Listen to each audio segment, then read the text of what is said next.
ตรขายดีเลยขอบอก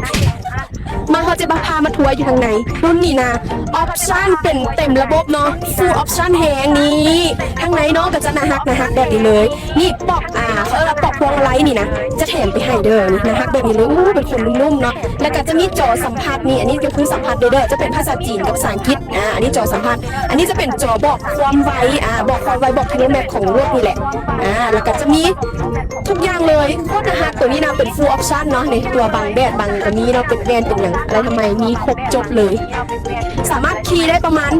4-5 คนถ้าว่าเป็นเด็กน้อยนะอัดเขาก็หา6 คนก็ยังได้เด้อแล่นได้150 กิโลเมตรถ้าว่าไส้จริงมันก็อาจจะบ่ฮอนนั้นเพราะว่าเขาใส่แอร์แน่ฟังเสียงต่อฟังเพลงแน่หรือว่าเปิดไฟเปิดอย่างก็แล้วแต่เนาะมันก็จะเฮ็ดให้ไฟแบตเตอรี่นะลดลงนี่ข้างหลังก็จะเป็นกว้างประมาณนี้กว้างสบายแฮงแล้วก็ดีเทลของน้องก็คือหน้าหักแฮงเนาะและตัวนี้ความไวของน้องเราจะอยู่ที่ประมาณ60-70 กิโลเมตรต่อชั่วโมงประมาณนี้นะนี่ทางหลังของน้องก็สามารถเปิดได้เนาะเบาะของน้องนี่นะสามารถพับขึ้นพับลงกันได้เด้อนี่ประมาณนี้เลยนี่ตะก้องเนี่ยนี่เบาะทางหลังสามารถเปิดได้เบาะนี่พับขึ้นพับลงได้นี่ฟูลออปชั่นแบบนี้เล่นไห่สนใจสามารถทักถามไปเด้อมีหลายแบบให้เลือกเนาะสำหรับรุ่นจิ้งผิงเนาะ